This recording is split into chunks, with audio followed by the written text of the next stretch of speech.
sbagliata, messa fuori, c'è Pirlo, ancora Pirlo di tacco, tiro, gol! Grosso,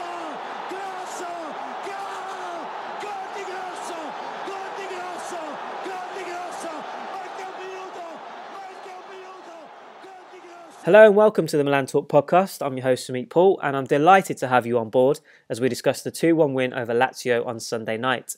Milan dug deep, but they showed flashes of real quality to secure the win. Goals from Patrick Cutrone and Giacomo Bonaventura sealed it.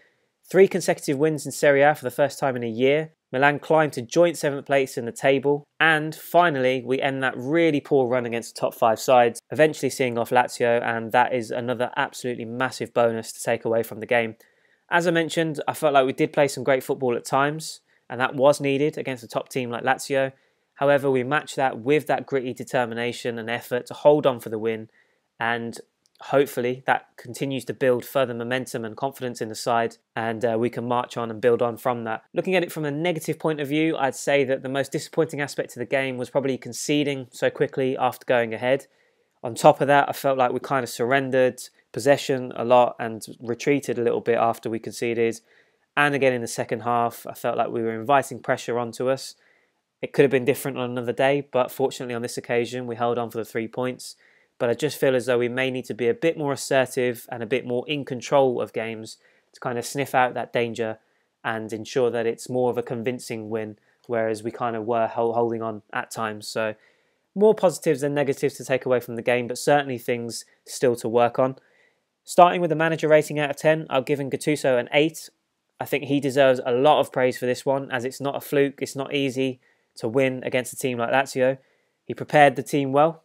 Tactically, we were really organised. Everybody was motivated and up for the game. Again, as I mentioned, still not entirely convincing, but wins over the top teams in Serie A will surely build confidence, build momentum, build faith in Gattuso as well to lead us forward, perhaps even beyond this season.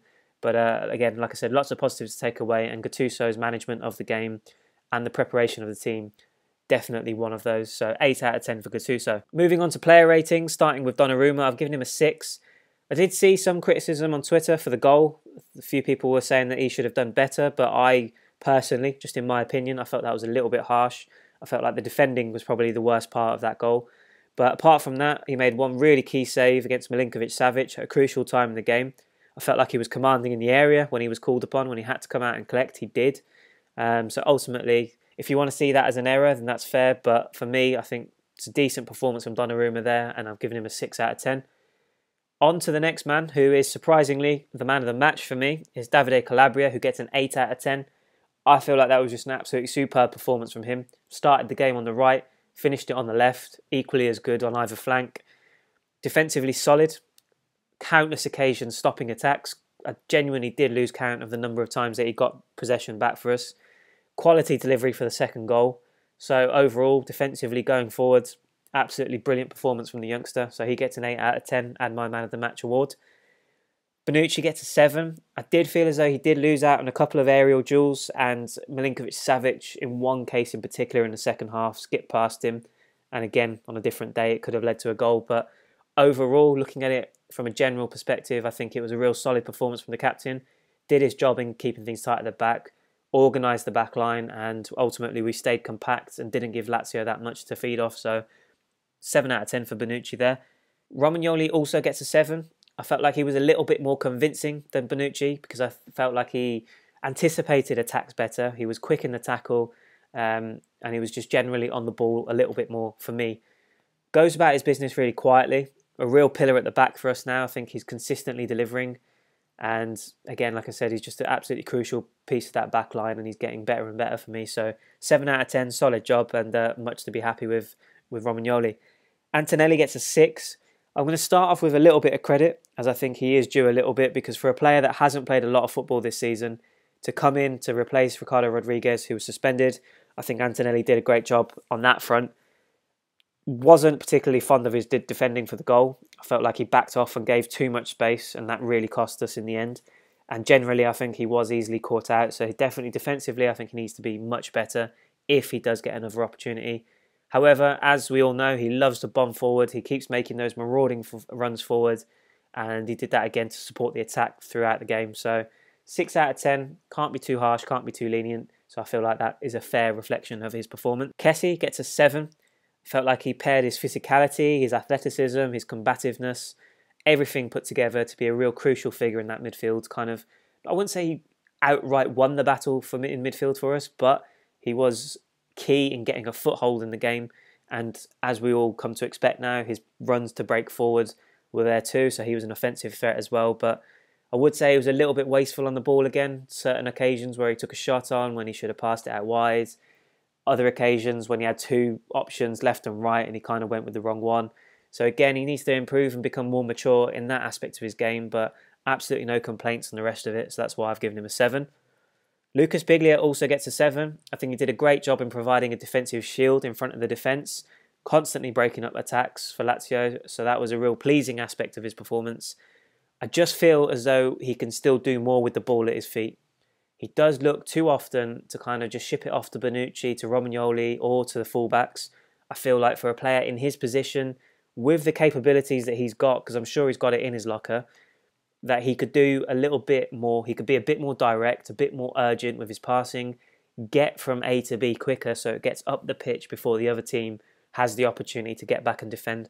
I personally feel like for a team like Milan, who constantly get bombarded with the counter-attacks and made to pay for it, I feel like we could be better in that situation. So for me, Biglia, great defensively, 7 out of 10, solid performance, but I would just like to see that a little bit more from him.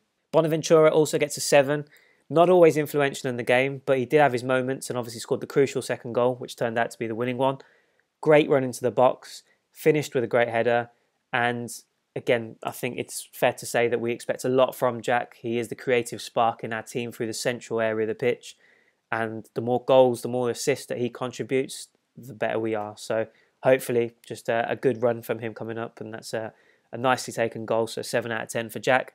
Suso unfortunately gets a 5 out of 10 for me. It's really obvious to me that he's struggling at the moment, whether it's for confidence, whether it's just that things aren't going right for him. He is struggling.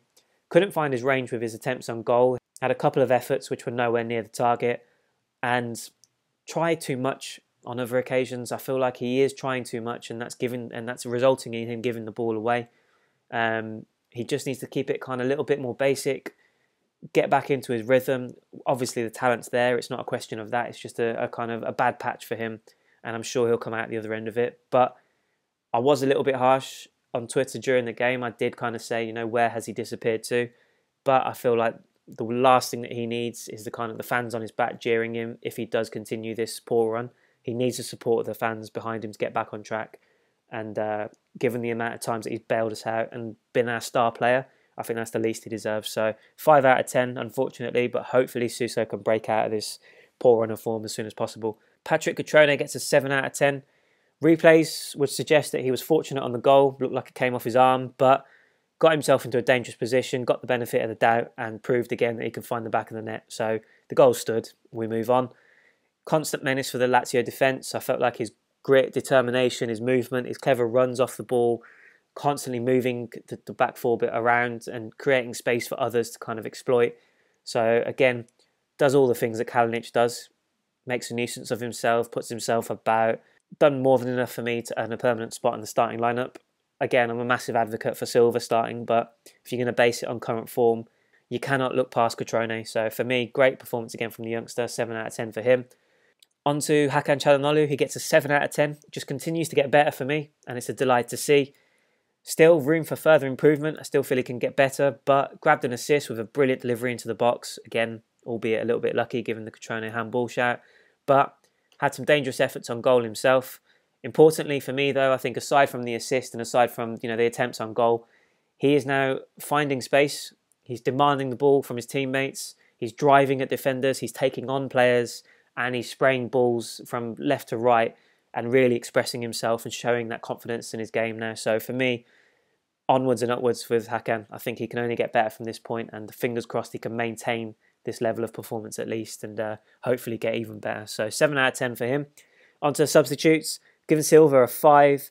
I kind of feel it's really difficult to fairly rate him because to chuck him on for 20 minutes, 10 minutes here and there is just not going to help him reach his top form. We're going to see a little bit of effort. We're going to see a player struggling to get up to the speed of the game. And ultimately, I couldn't give him more than a 5 because I feel like he did kind of make an effort to close down and do little bits, but almost latched onto that great cross from Suso, but was a bit unfortunate there. But for me, nothing more than a 5 out of 10. Abate just edges him, gets a 6. I felt like he added a bit more energy, see out the win, battles away on the right flank. There was one moment when I thought Gattuso was going to join him in closing down the Lazio players, but yeah, decent enough from Abate, veteran performance just to come on and see it out. And then Fabio Borini for the last 10 minutes, too brief an outing to kind of give him a rating, but as usual, put himself about and helped us see out the win, so fair play to him on that front as well. On to your Twitter questions and comments. Troy Vaughan at Heart the Sound. Best performance I've seen this season. Calabria man of the match, and Donnarumma should have saved the goal conceded. I'd have to agree with the best performance shout, especially against one of the top 5 teams. I don't remember us playing that well against any of them, and I'm sure results will reflect that. Completely agree with your Calabria man of the match shout. That's the same award for me as well. And as I mentioned, there were a few, and Troy's obviously in that group that said that Donnarumma maybe should have done better for the goal. But again, I think it was a little bit harsh, but I do see where you're coming from. Maybe he should have got down to it quicker and got his hand to it. So let's hopefully he can have a decisive impact moving forward. Samir Mohammed at Samir Mohammed 72. Samir missed the first half. He hates Sunday matches. Sorry to hear that, Samir. On the positive side of things, though, he did say that we didn't settle after being 2-1 down. We tried to attack, and that's a good start. Absolutely agree with you there. I think we did ride our luck at times, but we did push on in search of that third goal, and that's got to be the mentality that we have. Second half, Calabria was awesome. As a left back and right back, Conte will have a hard competition if Calabria keeps on performing like Cafu. That's a decent shout there, Samir. I would say that on current form, if he can translate the form that he showed on the right consistently on the left, I would switch Calabria over to the left and bring Conte in, assuming Conte gets back to top form almost immediately. Rodriguez is obviously there with a shout. Antonelli just doesn't cut it for me, so I'm not really a fan of him. Barini's done his job there, but again, he's not a natural. So for me, if Calabria can kind of chisel out that position on the left back role, that would be perfect. And bring Conte back in, that would be absolutely superb. So we'll see how that pans out. Hakan and Jack were great. Romagnoli was better. 100% agree with you there. On the negative side of things, Samir says Suso still out of form and Antonelli, please leave. I'd have to agree with you on Antonelli. I think he does his job. He's a veteran. You know, he fills in when he can, and there's not much you can't be too critical of him. But at the same time, yeah, the less we see of him, the better. And yeah, Suso's still out of form. Like I mentioned earlier, hopefully he does rediscover his best form and we can all get behind him. So let's see how that pans out. And then for the second half only, Samir man of the match was Calabria, while his flop of the match was Biglia. We're going to come on to Biglia in a bit more depth, but yeah, I do agree. I think there is a case to be made if we have to pick one. I don't think it's easy to pick a flop of the match, but I guess with the limitations that I mentioned earlier and with the points that are going to come in a minute, I do feel that it's a fair assessment, Samir. I'm not going to knock you for that one. Man of the match, Calabria, absolutely. On to Kingsley Ofawegbu at K Ofawegbu 6. Hakan is playing his best game ever for Milan, and Calabria is making up for his embarrassing performance at Lazio earlier in the season. The team looks really good now under Gattuso, and if they continue to play like this, there's no reason he should not stay for next season. Again, completely echo your point on Hakan. Definitely one of his best games, perhaps even the best game that he's had in the Milan shirt. Calabria, 100% made up for that earlier performance in the season. And absolutely, we are making massive strides under Gattuso. Again, he was keen after the game to rule out saying that this game's decisive, this is a turning point. He just wants to take it one game at a time, which is an absolutely sensible approach to have. I did write on my ESPN blog this week about what it would take for Gattuso to keep the job beyond this season. I do feel as though results are the minimum expectation at Milan, and us as fans, that is what we expect to be winning week in, week out. The key factor for me, whether or not he continues beyond this season, is the manner in which we get those results. If we look good doing it, if we entertain, if we show real flair and real quality and continue to win games, then why not give Gattuso the benefit of the doubt and continue with him, show him that faith, and let's see what he can build with us. So definite positives, and especially like I mentioned earlier as well, really good to see him get it right tactically against Simone Inzaghi. Lazio are a very, very good team, top 3, top 4 team this season, so for us to beat them, hopefully we can replicate that in the Cup in midweek and prove that it wasn't just a one-off. So Really impressive there from Gattuso and the boys. Ivan Hernandez at Ivan Rossonero 91. I would even Montalivo over Biglia. Montalivo did quite well in his last couple of performances. And just to continue this chat on Biglia, I'm going to bring in a couple of the comments I had. Mr. Goffrey at Mr. Goff, he did say, bro, watch Biglia again and don't just hate. And at MD Coop 3 said, in terms of Locatelli versus Biglia, Biglia looks more calm and controlled. At times, Locatelli is a bit rash with his challenges. In this type of game, do we go with experience? I like Locatelli's energy and bounce in his play more though. So yeah, this was one of the talking points that I kind of raised after the game. My point was in the terms of I don't see what Biglia offers to the team that Locatelli can't, and then some on top of that. Granted, I'm not saying Biglia didn't have a good performance. He did play very well. That's why I've given him a 7 out of 10. Defensively, he provided that shield in front of the defence, as I was saying. So absolutely, he's got real good qualities and benefits that he brings to the team. For me, and again, I will go back to Miles because he nailed it for me. I would say that although Locatelli can be rash and can be a little bit inexperienced and immature at times, I feel like he can offer what Biglia does. But then on top of that, he can be more adventurous and willing to do more with the ball at his feet in terms of spraying passes forward, in terms of playing that incisive ball through the lines to set Jack, Suso, Hakan away on the counter-attack. I feel like he's more adept to doing that. So that's my only argument, just my opinion, that I feel like Locatelli can come in and do a better job than Biglia. I will take Ivan's point on about Montalivo. Yes, he did play well for a couple of games, but for me, again, it's a similar situation. Locatelli can do what Montalivo does with less experience, granted, but I feel like he can do that and be better on the ball. So, again, maybe I'm just a Locatelli fanboy. You can comment below and let me know what you think, who the best player for that position is in the comment section below. But for me, Locatelli is still the man that should be selected. But Gattuso seemingly getting the best out of Biglia, so let's stick with him and see how much he can improve and how important he can be for us. All good, guys. That's a wrap for this podcast. I'll try my very best to get back to you in midweek for the Coppa Italia game. In the meantime, you can find me on @MilanTalk1 on Twitter and Facebook, or on my personal account @SP_Calcio. But until next time, speak to you soon.